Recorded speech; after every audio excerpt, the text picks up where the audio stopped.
Thank you everyone for coming. And thank you, Alim, for being here with us and with me. If I can say that this is a very special moment. Beginning my professional career right out of college in the Soviet Jewry movement and in the movement to support human rights defenders in the Soviet Union, I learned the story of the Crimean Tatars, and I have to say that the story of your people, and one person in particular, Mustafa Gideon, have been with me for decades in my heart and are a prime motivator for me for the activism that I've done over all of these years. And so it's a real pleasure and an honor to be with you tonight. I want to start with a few questions of a more general sort. Then we'll move in and speak about the human rights conditions in Crimea, and then discuss an issue that's very important for our Razom Connect program and for you, which is the role of cultural diplomacy and how that affects human rights, society, and the world. So thank you again.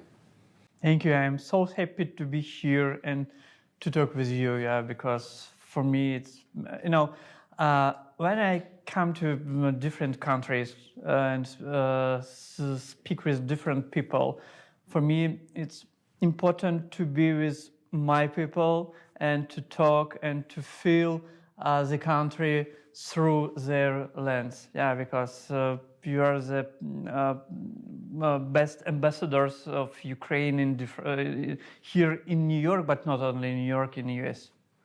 Thank you. And again, you mentioned ambassadors for Ukraine. Let's start there.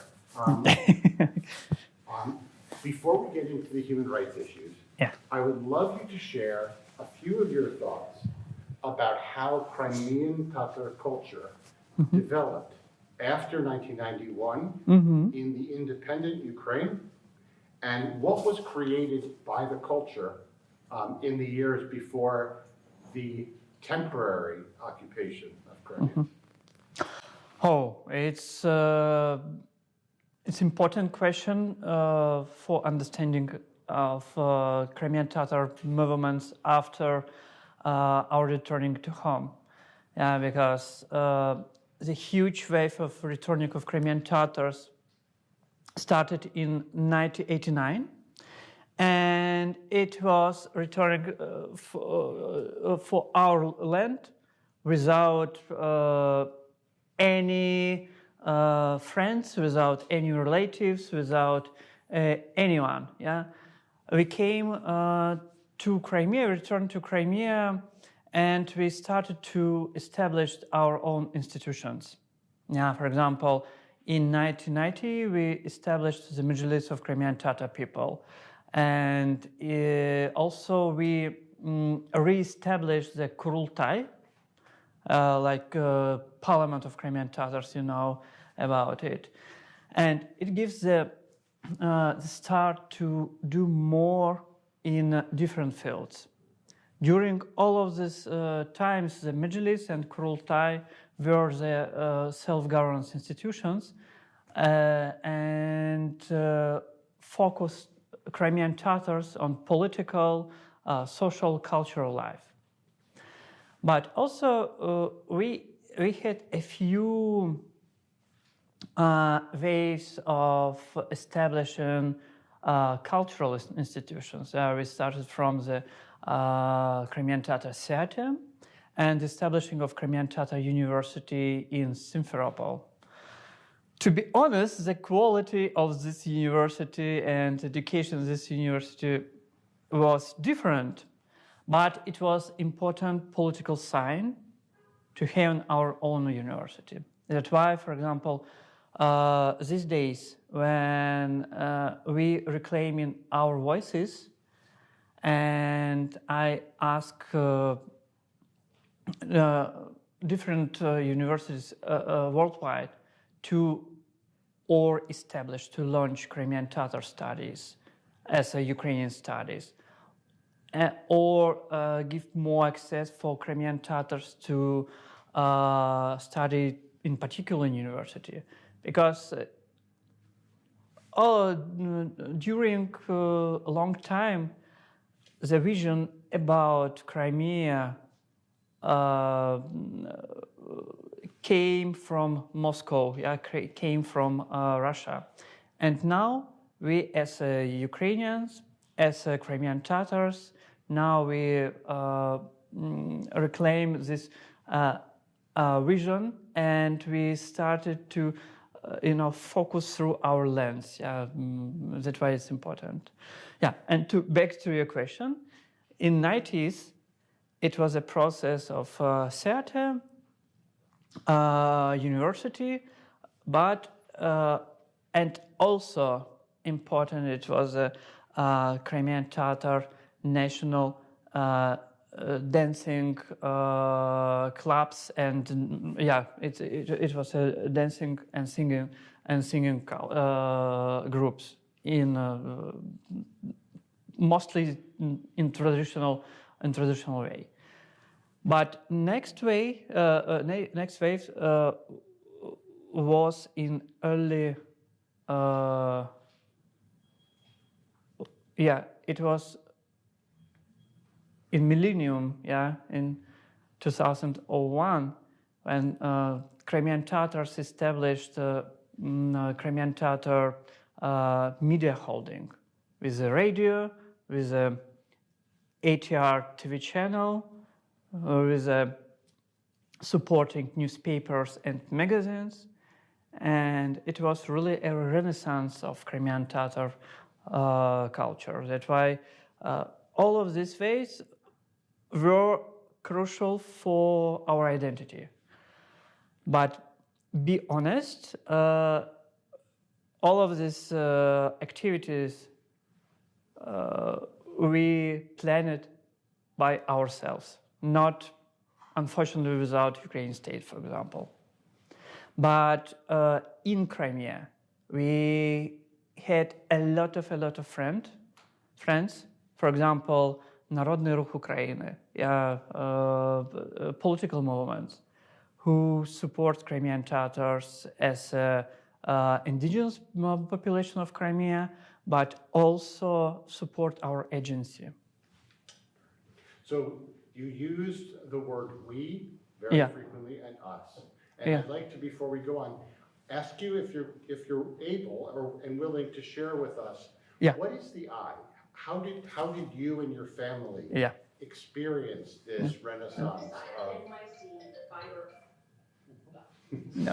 this renaissance of Crimean Tatar culture that was happening around you, and then maybe you could share ways that you were involved with the creation? I describe Crimean Tatar identity and Crimean Tatars as a nation, as a frontier nation. We gathered a lot of different bloods in our sides, from the ancient people and ancient groups who were in Crimea, who lived in Crimea. And it gives an understanding that Crimean Tatars has a multi-identity. It means we are ethnically Crimean Tatars, we are our religious identity, we are Muslims, but also our political identity, we are co-authors of Ukrainian political nation, that we have this process, and that's why all of these identities not confronted inside us. It's important to understand when we are talking, for example, about Crimean Tatar visions and Crimean Tatar perspectives for the future. But before 2014, I lived in Lviv and just organized annual festivals of Crimean Tatar culture in Lviv. We started from 2000 10, and it was for fun for me. Yeah, I tried to share a part of my culture for locals, and a lot of locals support me to organize all of these festivals. But after the Revolution of Dignity, the first day of temporary occupation of Crimea in February 27, me and two my good friends Tamila Tasheva and Sevgil Musayeva, we founded just Facebook page Crimea SOS. Yeah, and it was a reaction for this green men in Crimea, in different cities of Crimea. And after we established a human rights organization, and I changed my focus in 2017 when I started to work in Crimea House as a program director, because for me it was important to support Crimean Tatar identity. A lot of organizations inside Ukraine cover human rights violations in Crimea and deal with internal displaced people, deal with different kinds of cases in Crimea and outside of Crimea. But topic of identity, it's much more deeper. Yeah? When I talk about the temporary occupation, I talked through the process of recolonization of Crimea. It means that it's a new attempt of colonization of the peninsula. And what it means for Crimean Tatars and for Ukrainians with a strong Ukrainian identity in Crimea, it's a few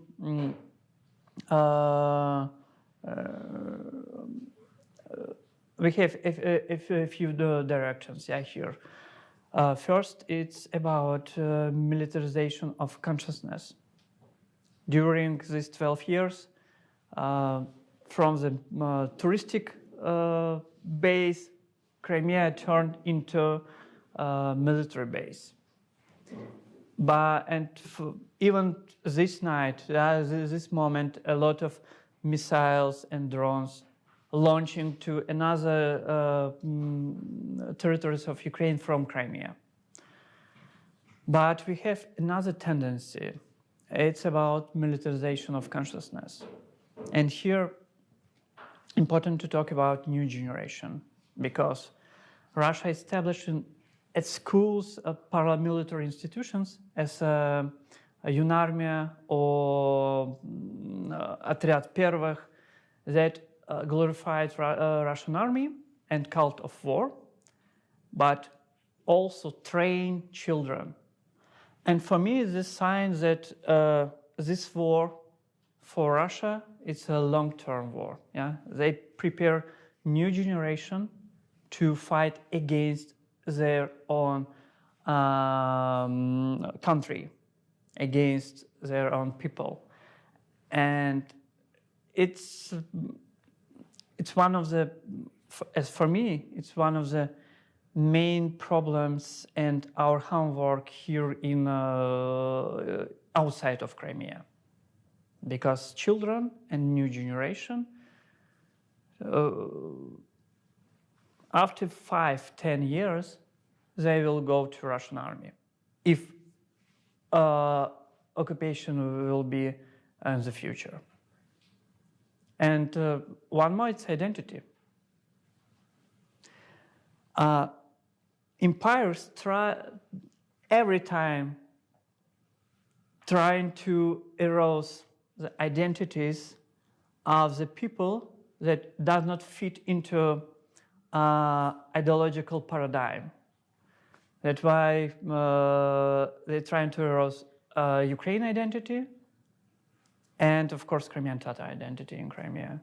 That's why my focus in Crimea House and now in Ukrainian Institute, not only to support Crimean Tatars through the cultural, educational media projects, but also we are talking about Ukrainian culture worldwide. And Crimean Tatar culture as an integral part of Ukrainian culture. And it's important to understand that when we are talking about the building a political nation, we also should ask ourselves if the history of Crimea and the history of Crimean Tatars is our history. And we are in the process of understanding that. So let me ask you then to take it maybe one step more philosophical. Yeah. And you've been speaking about these kind of identity values. Mm-hmm. And so I would love you to share with us some of your thoughts about the concepts of difference, of pluralism, Mm-hmm. of diversity, and how those visions speak to you as a Crimean Tatar and as a Ukrainian, as a human being. I think as you've described very eloquently, there's a battle of philosophy between Ukraine and Russia going on right now. Yeah. And if you could talk about it from your personal identity standpoint and your national identity, it would be very valuable. Yeah, when we are talking about this war, we are talking that this war not between Russia or Ukraine. Yeah, this war between two systems, autocratic and democratic systems. And when we are talking about multicultural issues, yeah, or various identities inside your country, in Soviet times, Soviet regime tried to show that different identities and multicultural, it's a problem for Soviet people and for Soviet life. You should have only something very, very similar, yeah, like a stamps. And now, I guess Ukrainian society understand that our multicultural society, different views inside, it's that support today Ukraine to have its own agency, not only in Europe but worldwide.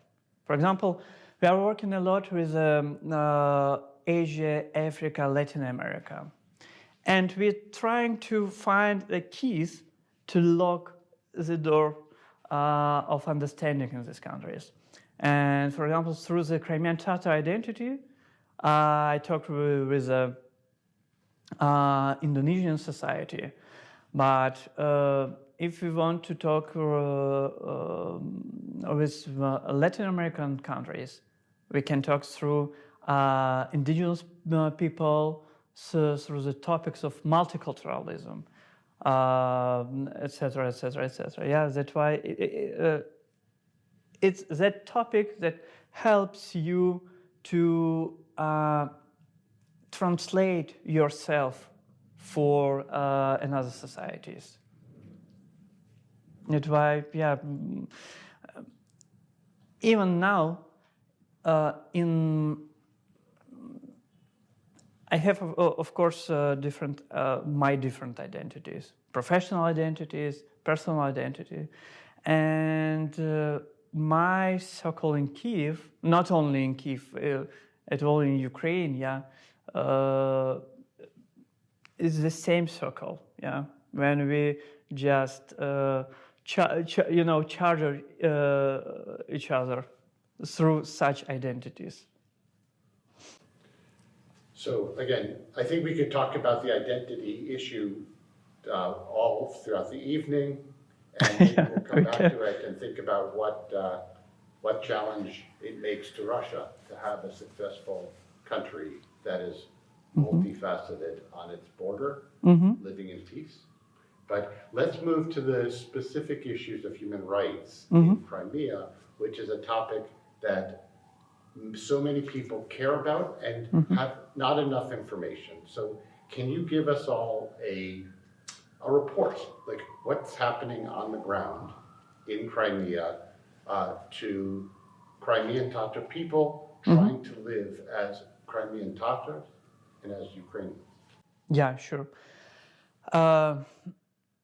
When human rights violations in Crimea, it's one of the core topic when we talk, for example, with international institutions and political institutions, because Russia, during all of this period, Russia tried to close Crimea from the entire world. And for today, we have 220 political prisoners. And from different cities with different backgrounds. Yeah, for example, one of a friend of mine, Server Mustafayev, he was a teacher at school and civil journalist. And Russia just put him to the jail because he covers the topics of arrests and searches at the houses by FSB. And now he's sentenced for 14 years as a terrorist. For Russian system, people, every single person who has a different view to the situation, another view to the situation, he is an enemy, of course. That's why today we have a lot of families of political prisoners in Crimea that we should support, but also support the lawyers who today has this all of deals of political motivated deals. Another tendency that we have in Crimea, it's so-called administrative and criminal prosecutions through the discreditation of Russian army and supporting for terrorism, financial supporting. For example, if you donate $10 for your brother or your friend in who in the Ukrainian army, it's a formal reason to put you to the jail for 27 years. It's really crazy period, yeah. And in 2025, we have a few such cases. Another case, it's Ukrainian language, for example, Ukrainian symbols, Ukrainian anthem. It's of course political side for them, yeah, and they're trying to also to give this administrative prosecutions as for these people in Crimea, and half of these prosecutions against women in Crimea now. It's also a new tendency after full-scale invasion.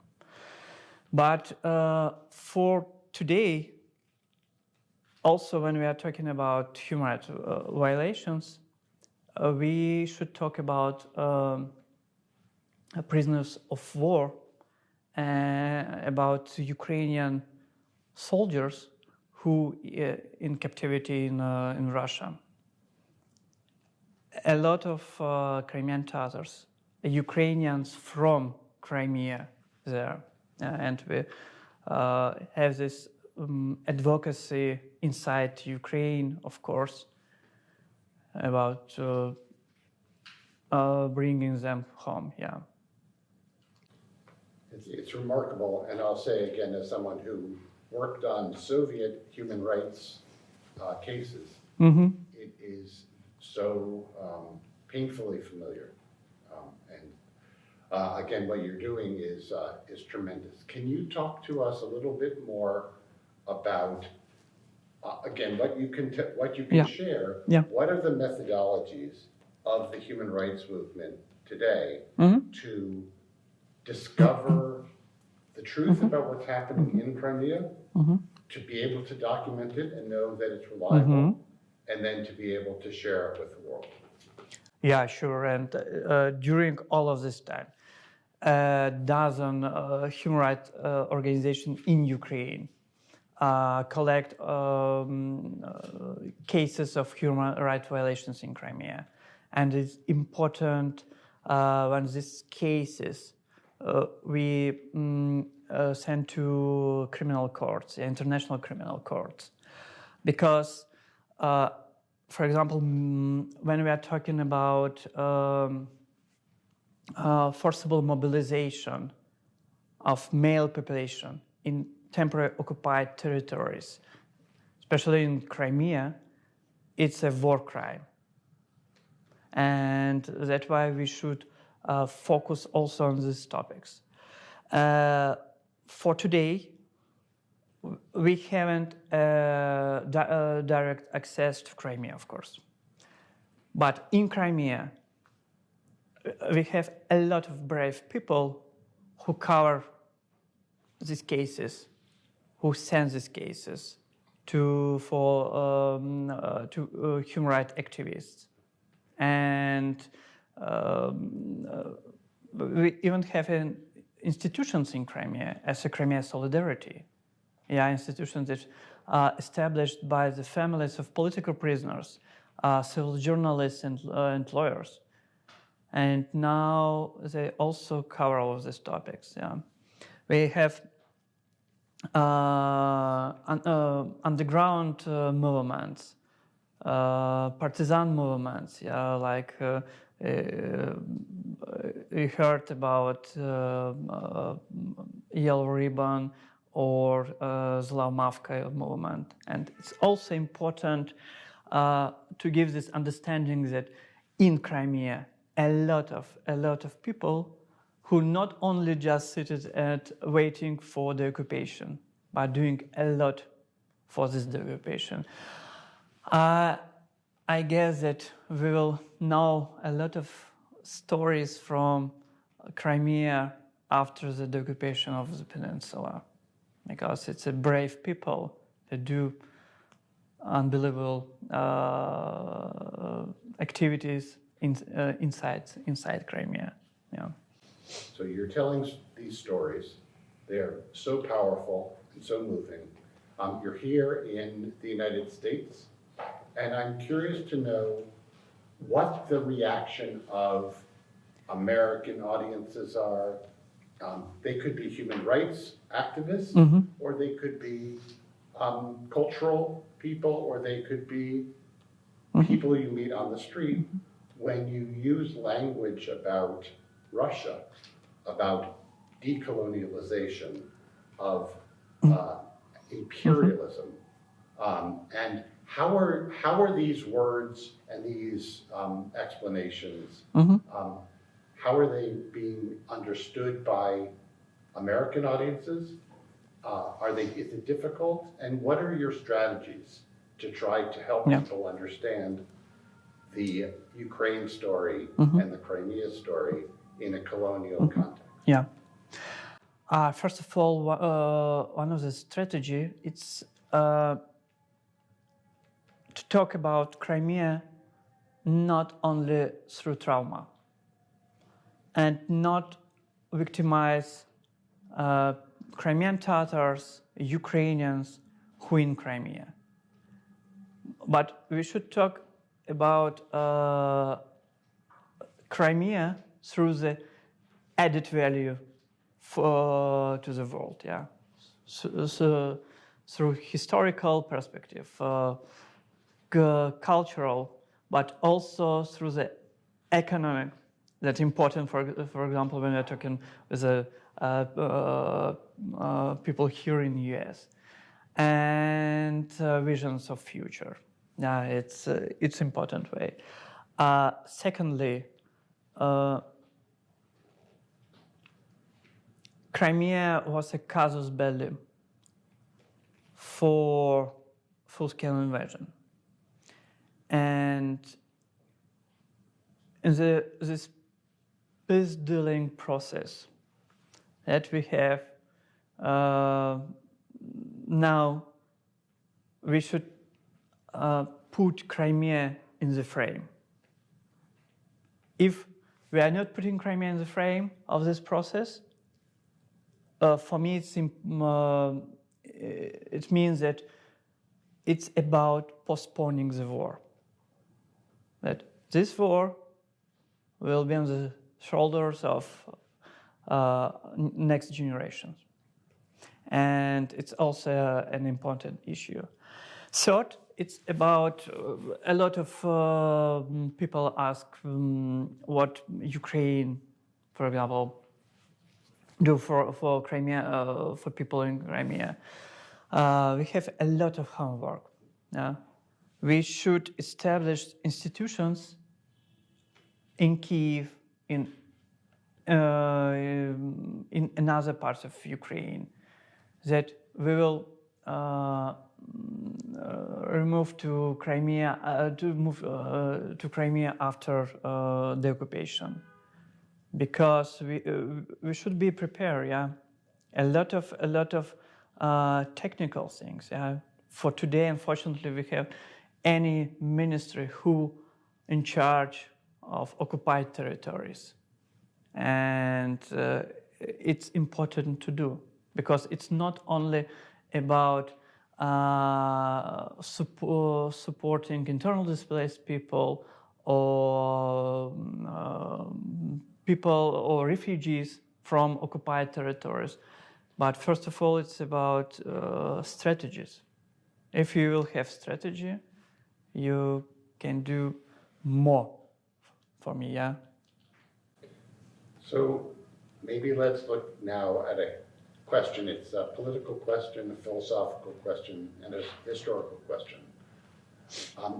What do you see in the history of the Crimean Tatar people and of Crimea, both the recent history and the more distant history, that you think is of greatest value to the future of Ukraine when this terrible, terrible war is over? How can the lessons of Crimea be an instigator for the entirety of liberated Ukraine to move into the future in a positive way? Yeah.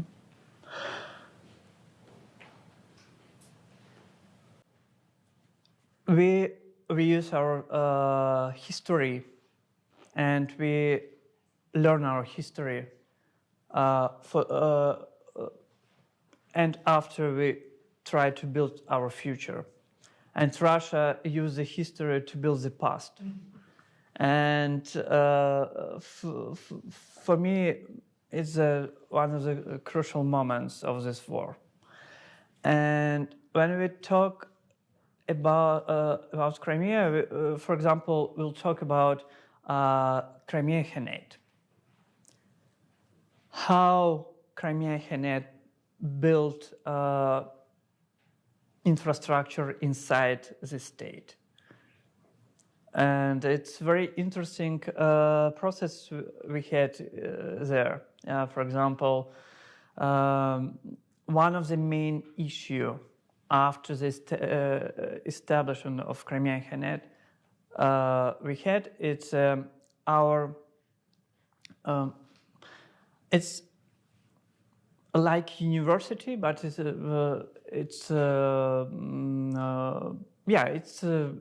was a university that's established in 15th century. And it means that value of education and value of the culture, it was a crucial value when we talk about building this statehood. Another important page in our history, beginning of the 20th century, 1917, establishment of Crimean People Republic, and it was the first Muslim democratic republic in the world. And it's important case when we talk about values of Crimean Tatars. Last year, we conducted a research also in Crimea. It was a qualitative, in-depth interviews with the Crimean Tatars about values, needs, and visions. And one of the core values for Crimean Tatars is freedom. And it's that match us with another Ukrainian territories and another Ukrainian people, yeah. And it's important to understand. And after this 1917, we had this huge movement in Soviet times. Democratic, independent, dissident movement that brings us, helps us to return to Crimea. And now also we have this huge resistance inside Crimea in different dimensions. From this political resistance till educational cultural resistance. By the way, in this research we asked what means a success for Crimean Tatars. And it was very interesting answer. The image of successful person is a business person who financed a lot of Crimean Tatars educational, cultural projects and programs or projects for children in Crimea. And it helps to build independent ecosystem inside occupation. And at the moment when you not take money from Russia, you just build the systems that support your own identity. And it's very dangerous, of course, but for today, it's one of the key issues that support Crimean Tatars inside Crimea. Wonderful, wonderful. So before we turn to the audience, I'd like to ask you a few questions about something that I know is very important to you and is very important to our Razom Connect activities, and that is the area of arts and cultural diplomacy. Again, the goal of the work being to change, to be a force for change rather than simply a venue for performance. And I would love if you would share with us what you see as the most important, the most innovative examples of Crimean Tatar arts, festivals, museum programming, music, literature, theater that's going on right now that is helping tell the story through this form of cultural diplomacy to audiences around the world. We should understand that mostly Crimean Tatar artists, scholars, they're in Crimea. but that's why we have not a huge capacity to organize, for example, big Crimean Tatar festivals or something like that. Yeah, but inside Ukraine, we established a few initiatives that support, for example,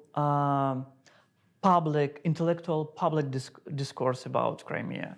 Yeah, as a Crimea Fig, the festival and contest for authors, yeah, for fiction, non-fiction, poetry, and translation. Bluetooth disconnected. Yeah.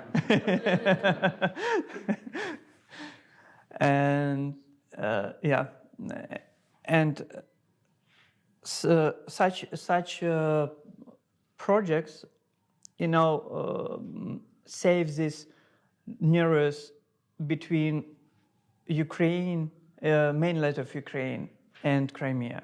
Yeah, because it's about people. Secondly, we integrate Crimean Tatar componenta into Ukrainian festivals, for example. If we're talking about book festivals, literature festivals, or we're talking about music festivals, it's important. But when we're talking about Crimean Tatars as a part of cultural diplomacy of Ukraine, for sure, yeah. We represent Ukraine also through the contemporary Crimean Tatar culture.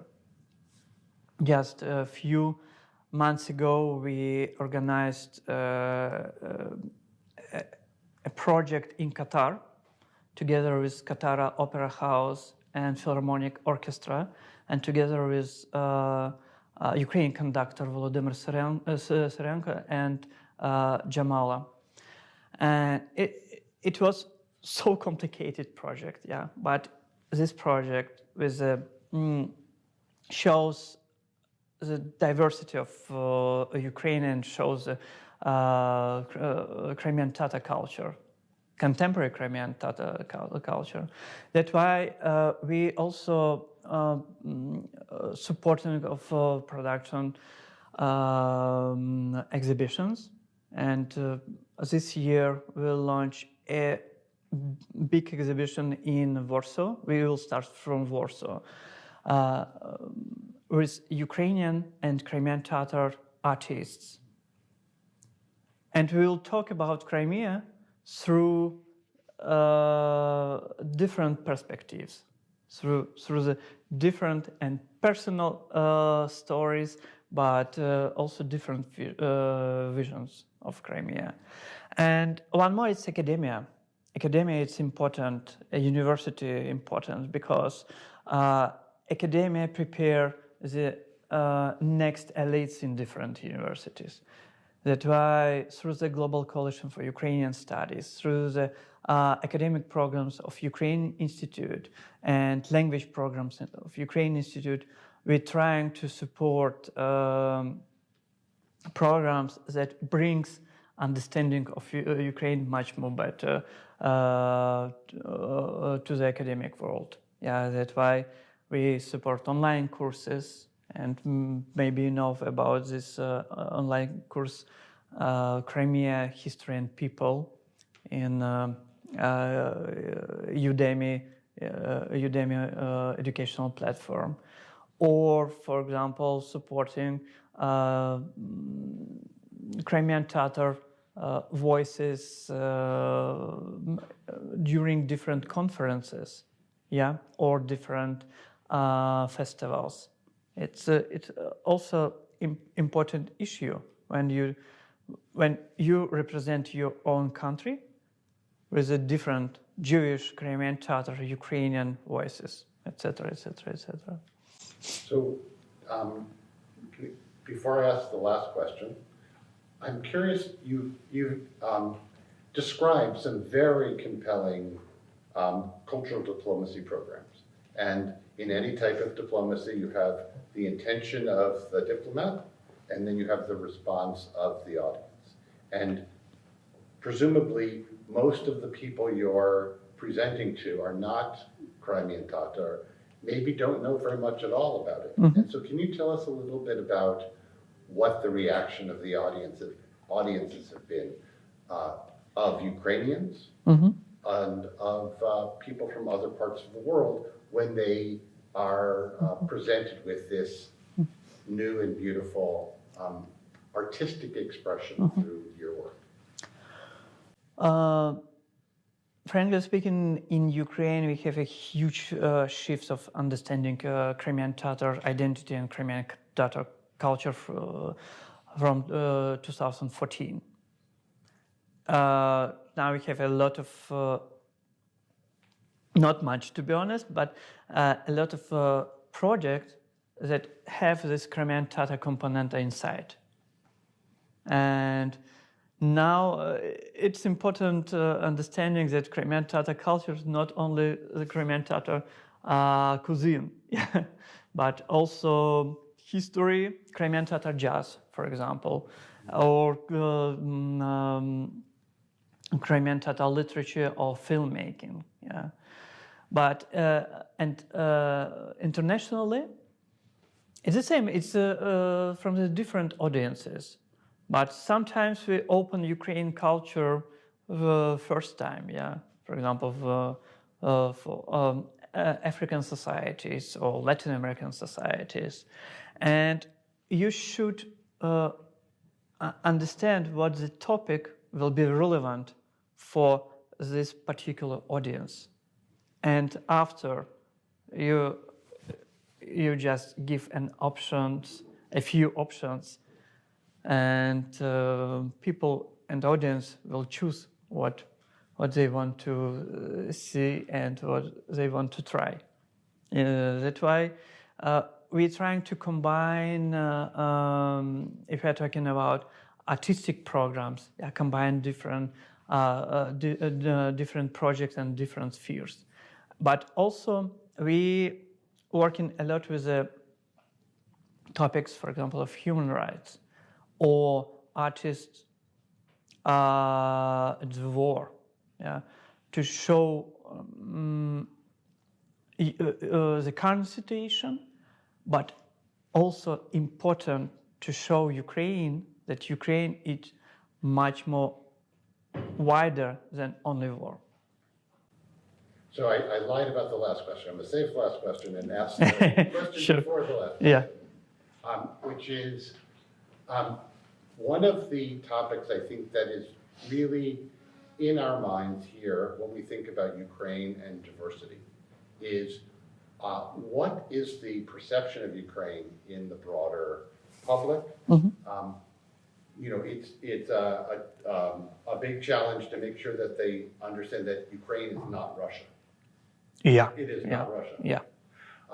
But coming as a Muslim Ukrainian, can you talk to us a little bit about your interactions with other Muslim Americans and people from Muslim countries in other parts of the world when you interact with them and you say, I'm a Muslim and I'm a Ukrainian? I will say maybe not popular statement, but I'm trying to connect with the people, not of their religious or ethnic background, but on their values. If our values is matching, everything will go smoothly. But if I will answer to your question as a person from the cultural diplomacy, of course we are focusing in particular countries. For example, important Turkey. Yeah, in Turkey a lot of it's a huge diaspora of Crimean Tatars, but also important Indonesia, a big country in ASEAN region, that regional leader in that corner of our earth,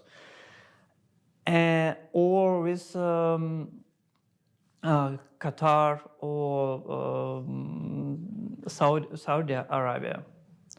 But you every time should talk with them through the not only through the common interests, but through the values, because it's about long-term game.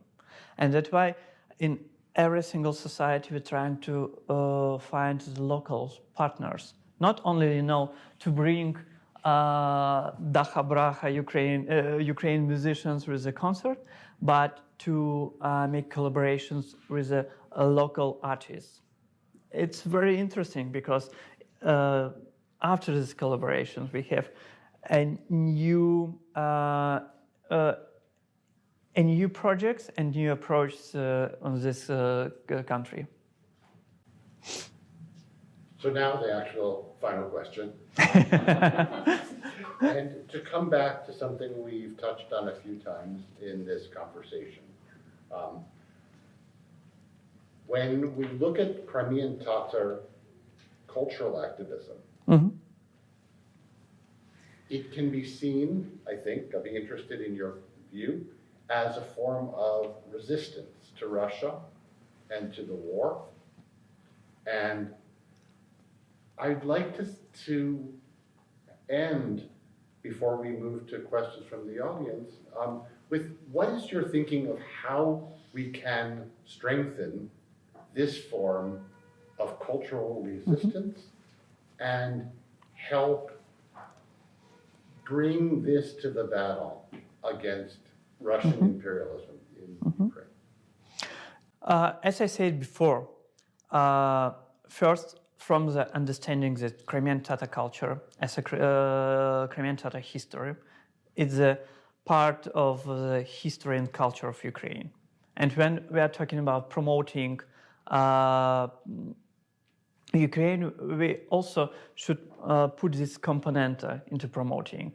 Secondly, language. Today, Crimean Tatar language is an endangered language according to UNESCO list.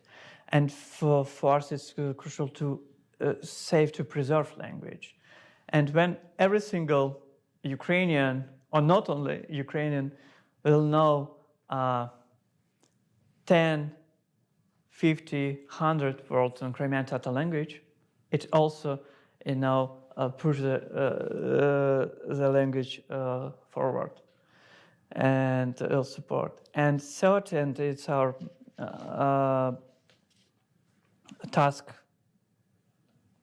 inside and outside Ukraine, it's more capacity.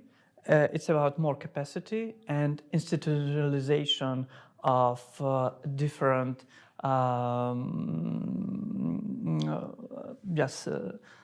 cases or projects or initiatives. Yeah? We should do systematic work when we talk about identity, yeah? Or cultural projects. Yeah? And it gives after a lot of results. And we should understand that sometimes we are playing in a long-term game. That's why results also can be not today, and not tomorrow, but after tomorrow it should be. So thank you for that. And I'll say that I take away from your discussion of Crimean Tatar history the idea of memory, and the idea that if you keep the memory strong, that you can resist and withstand until you reach home. And that is a very powerful message to me, and I think to us. So let me ask... I joke that Crimean Tatars like a boomerang. Every time we back to our home, and this time also will be. Yeah. Well, until Lyubava tells us we have to stop, let's have some questions. Yeah, please. If you have any any questions? Thank you for your story, and I'm sure that Russia will lose, and I'm sure that Russia will collapse, and Crimea will come back to Ukraine. Until this moment, it's very important what you're doing about awareness, about education, about all this what connected with Crimean history. So thank you so much for doing this. We should do this till Crimea come back to Ukraine. So, and we know that the Russians using this time while they occupied, they brought maybe more than a million Russians. So this will be my first question. How many Russians they brought from Russia? And we know that in 2014, all people from who was like in Russia come here, and they were Russian. In Crimea, in Donbass, I'm from the east, so I know that people is just Russians who came like during the Union or before. So this will be a problem. So do you have some ideas or plans which are working about the reintegration of Crimea, what to do with all these people, of all this harm that Russia do during this time? Yeah, and it's the main reason when I talking about recolonization of peninsula. Recolonization means also settlement colonization. During 12 years, near 70,000 Crimean inhabitants left Crimea, and it was a brain drain. Yeah, mostly young professionals, artists, political activists, journalists, students, etc., etc., etc. But we have this reserve trend. Near 800,000 of new population came to Crimea during these 12 years. And it's particular groups, to be honest. Of course, it's about FSB and another security services, but and Russian army with the families, but also is it teachers and doctors. Russia has a federal program of in Soviet times they say that поднимать целину, yeah, when people these professionals came to Crimea and develop this Russian system of medicine or a Russian educational system inside Crimea. One more group is business persons. And now it's less, but we had a period that from the Chechnya Republic came a lot of business persons. And last group, pensioners from Siberia, from this northern parts of Russia. They just bought a lot of houses in Crimea because they want to live, to spend the rest of their lives with the sun and sea. Yeah, and that's why it will be a huge problem for us after the occupation. Of course, we have the international law and what we can do with such cases. But another very relevant question: how we can reintegrate people from now, not after the occupation. We should do it now. And one of my answers, it's about children. It's about new generation. Through the socials, through the online platforms, educational platforms. For example, we had children in Crimea had opportunity to learn Crimean Tatar language, history of Ukraine, history of Crimea, Ukrainian language. Yeah, all of this humanitarian block of knowledge in Crimea. But we able to do it. But now it's one of our homeworks, how to do it. Can I clarify a question about this new generation? How do you see, is it like easy to get there with this social media? Is this new generation kids will be able to see somewhere, somehow? It depends, because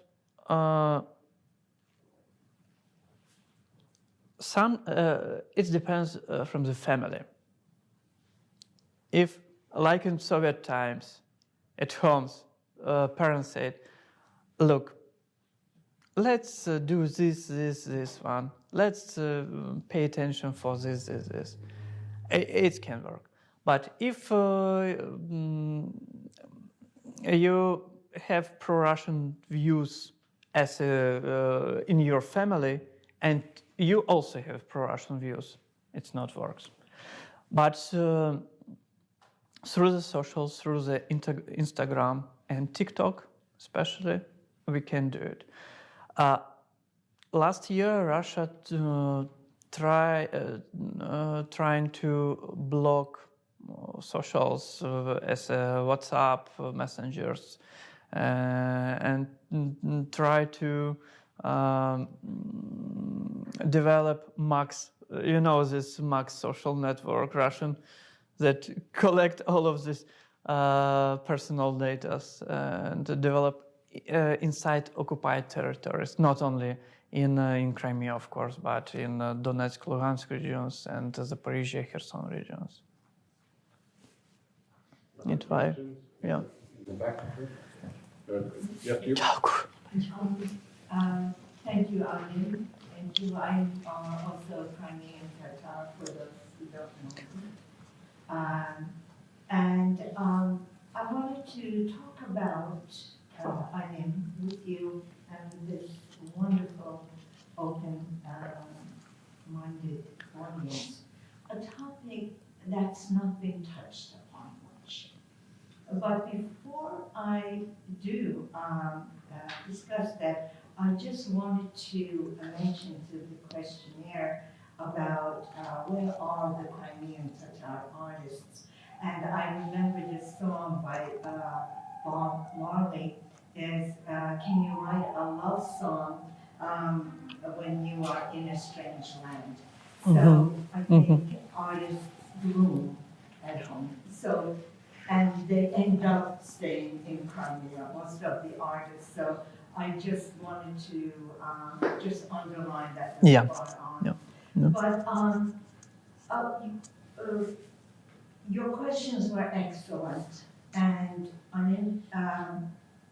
about the Crimean Tatar movements that has preserved our identity and that we have returned back home under this collectiveness, under this collective narrative, but at the expense of the individual narrative, and as well as at the expense of the feminist, of the woman's voice as well.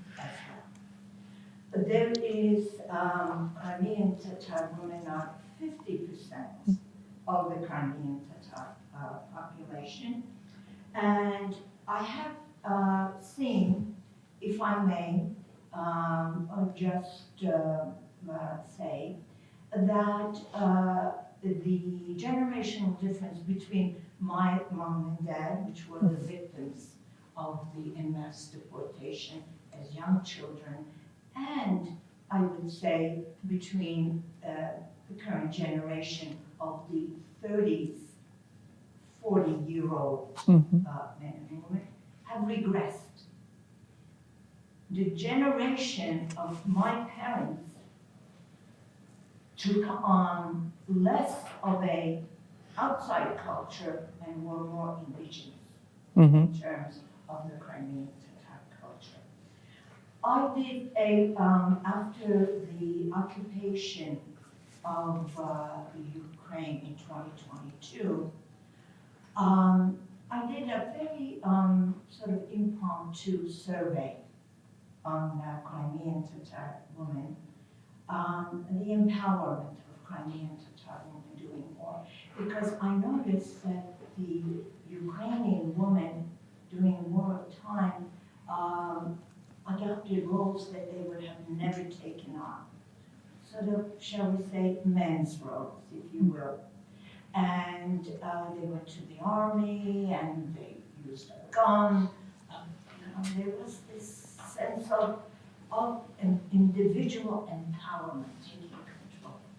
And then I noticed, me as a Crimean Tatar woman, our Crimean Tatar woman, where there was a tremendous self-isolation, this protectiveness, and also the fear.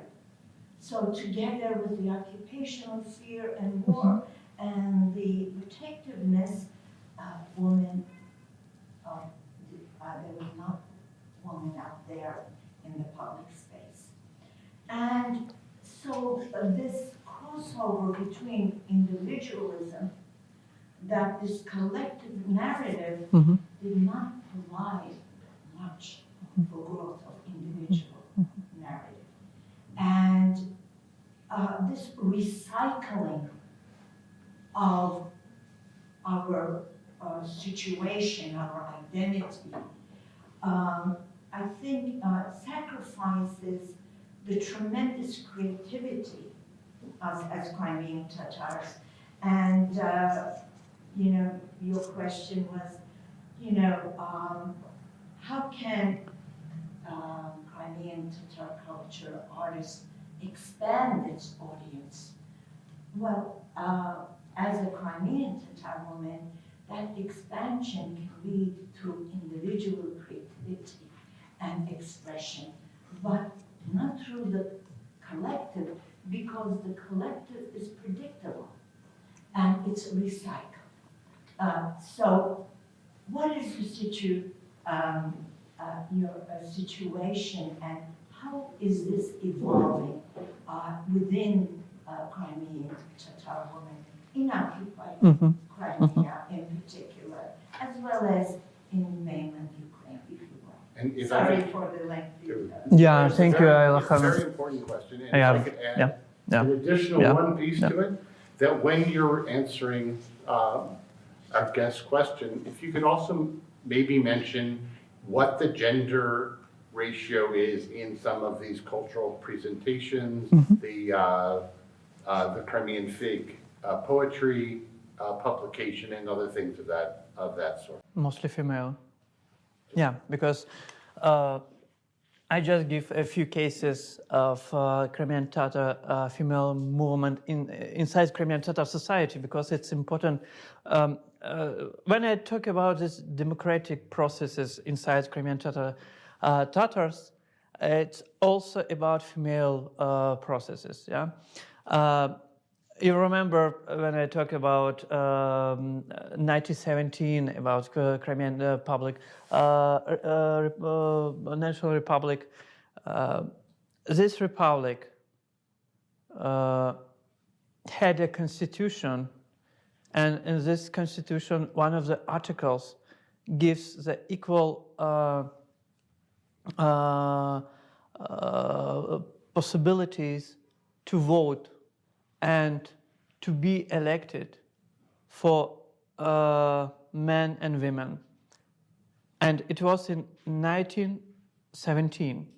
Yeah, the sexual revolution in France was after 50 years. Yeah, it's give better understanding our internal processes. Secondly, now if we talk about women in Crimea, before 2022, a lot of almost all political prisoners were male population. Now we have a lot of criminal and administrative cases against female population, but also lawyers, human rights activists, journalists, civil journalists, and one of the main voices inside Crimea, for example, Lila Bujurova, yeah, it's a female voices. And when I talk about business persons, it also business that built by women in Crimea. And about cultural representation. It depends on the sphere. For example, in film industry, it's only we have a few Crimean Tatar female film directors, but we need more. In literature, mostly it's a female voices. And in music, it depends. And it depends, but I think in music, it's we have this equality, yeah, but mostly musicians and singers in Crimea. But Alim, you are correct in that respect, but there is also a difference between a Crimean Tatar woman's voice versus the Crimean Tatar woman's voice. So the Crimean Tatar woman's voice is the narrative, is the collective narrative, but a Crimean Tatar woman's voice would be the individual narrative. Yeah. So while, yes, we are out there, but again, it's always the collective narrative. And I noticed that in the 50-person survey questionnaire that I conducted at the onset of 2022, it was very difficult for our Crimean Tatar ladies and women to know their individual opinion, but they had an excellent understanding of the collective, of the situation. But I think a war is very bad, but it's also very transformative. So I just Can I ask, I'm so sorry for interrupting, but I want to make sure that everyone gets a question, and I'm so sorry. I was so anxious, I kind of dominated you. It's a very important question. Yeah. But can I just open to the room to other questions, and then if there's more time, we'll come back for more. Oh, well. Are there other questions in the very back, please? Hi again. Thank you. Hi. My question is about global solidarity. We were just at a conference at Harvard. Thank you for coming down on the Harvard flight. I don't know. I was in Malaysia last year during Ramadan, and I just had them, food with this family, mother, child, telling them about Ukraine. You could tell they had this lukewarm interest. Ukraine was some faraway land. They didn't know how to connect with that place. But then I told them about Ukraine's indigenous population, Crimean Tatars, predominantly Muslim, and you could tell they started, to light up, get interested in kind of Ukrainian Razom traditions, right? And I'm curious if, obviously, there are so many challenges that Crimean Tatars are tackling, in Crimea, in Ukraine, with the war, but has there been any kind of successful international solidarity building with, maybe across religious lines or, through linguistic, connections to the Turkic world, kind of utilizing these specific strengths that Crimean Tatars have to advocate to communities that Ukrainians don't, perhaps automatically, naturally connect with. Yeah, I will start with the statement that Crimean Tatars were sense translators from Ukrainian European context to Muslim Turkic context and vice versa. And it's important to understand it's one of the part of the Crimean Tatar values group. But mostly, traditionally, we had a contact with Turkic people, with the Turkey, but also with our diaspora worldwide, but not much with another Islamic countries, to be honest. Yeah, we started to work with Malaysia, with Indonesia, only after full-scale invasion. Like with the Arabic countries. And it's just, we just start this process, yeah. That's why it's a lot of work there. But for them, every time it was it's surprising that, oh, in Ukraine you have indigenous population, indigenous Muslim population. You are not migrants.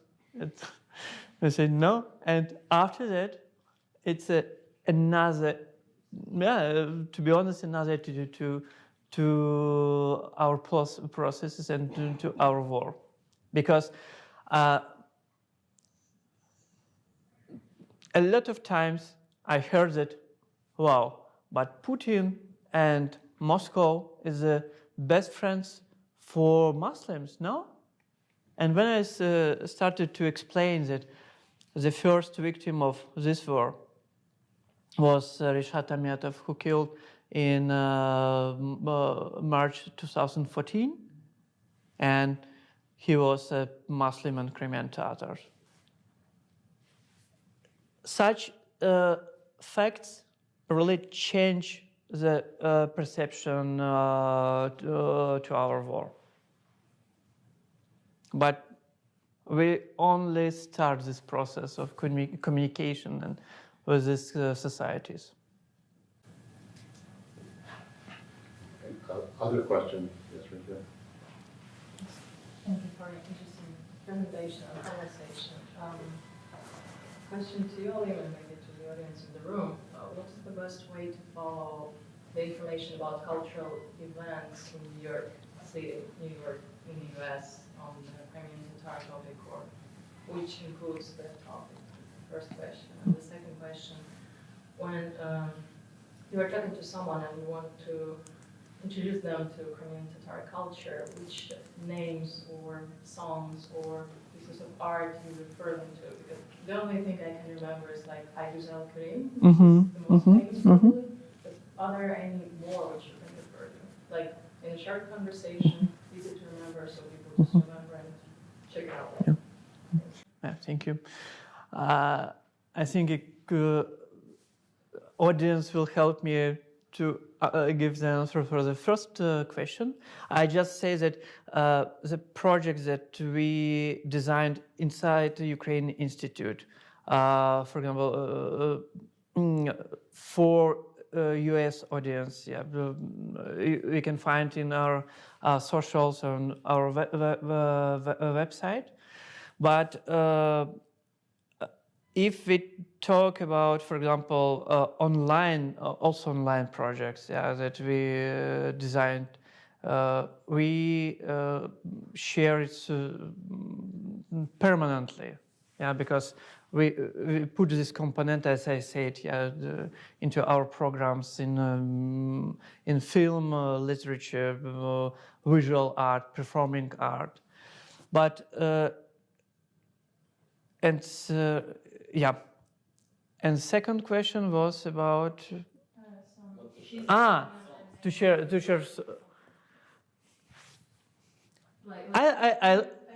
I like to share contemporary Crimean Tatar culture. I like to share not only Jamala. I love Jamala. She's a good friend of mine, but also, for example. Prominent Crimean Tatar jazz musician Usin Bekirov, or films by Nariman Aliyev, Akhtem Sitablayev, Fatima Osman, or literature that you can find in Crimea Fig, but not only in Crimea Fig. The book by Anastasia Levkova, very deep it's a lot of insights of Crimean Tatar life in Crimea. Or if you talk about memory and history, you can find, for example, Tamerlar website that gathers not only the stories of deportation, but how the deportation reflected in art. And in visual art, we have a lot of artists in Ukraine, outside Ukraine. Rustem Skibin, maybe you know, it's the traditional art, but for example, Elmira Shumsidinova, soon, it's a nice story. We prepare a lot of lists of different projects and artworks that you can find, because it's important to share, and important to talk about these persons who create nowadays. Because we have a lot of traditional art pieces, but contemporary art. Emine Zedinova, sorry, she's a photographer and also visual artist. And you can, yeah. Sorry, that it's not only about trauma storytelling; it's also the culture we're proud of and we're spreading information about it. Curiosity usually works better than feeding; it lasts longer, and to make people curious and not just introducing them to some pieces, it's really helpful. Yeah. So we have time, sadly, for only one more question. Gentleman in the back. If you can stand also. Hello, I'm Tanner Sekizit. I actually had a follow-up to that request because I volunteer with the American Association of Crimean Turks as well as Razom. Here's how I found out about this. They desperately needed a website because everyone there's an unpaid volunteer. I was actually getting a haircut with Aisha today, who's another unpaid volunteer, and I invited her to come along. So yeah, I've tried to set up a website for them. I'm currently working at Google as a software engineer. I believe I'm the only Crimean Tatar working at Google right now. To search all the global offices, and Google knows how to search. So yeah, I've set them up with Google for nonprofits, and we have a website now. I tried to make a resources page, and I've tried to map out the entire current Crimean Tatar internet that exists. I can give a shameless plug. It's curmeany.org/resources with a K because there are Turks there as well.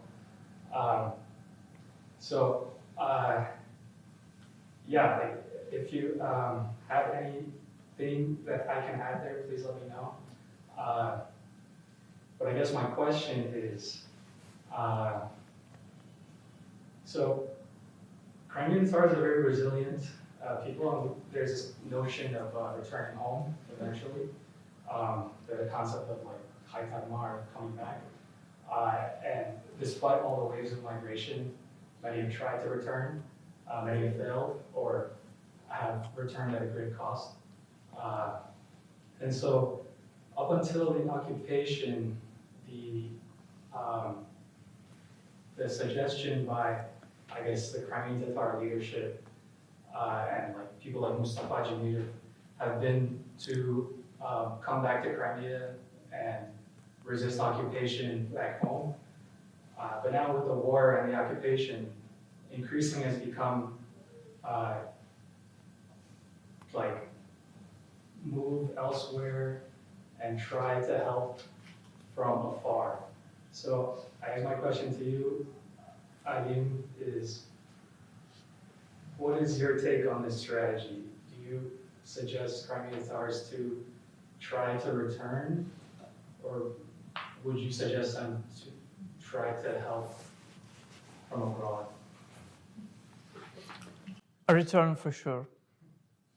Because when we are talking about responsibility for our land, yeah, and for our agency, we should return to Crimea with a capacity. And I see a lot of Crimean Tatars worldwide with a huge capacity to do a lot of inside Crimea after the occupation. Of course, it will be much more harder, but only when we are united we can do something in Crimea, yeah? Because I imagine Crimea after the occupation, yeah, and I imagine Crimea as a peninsula that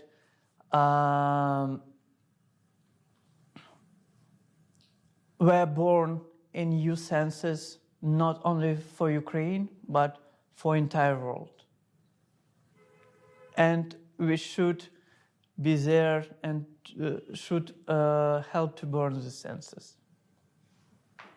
If we want to be if we want that we have this we'll have this agency as a nation, as a people.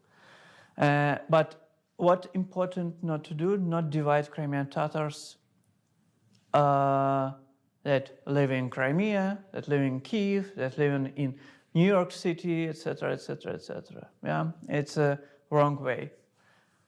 We should unite all of our efforts. Yeah, as you said, you in Google someone in Harvard University, someone in another businesses, yeah, and we should unite all of these efforts to and return, of course. Yeah. Thank you. Thank you.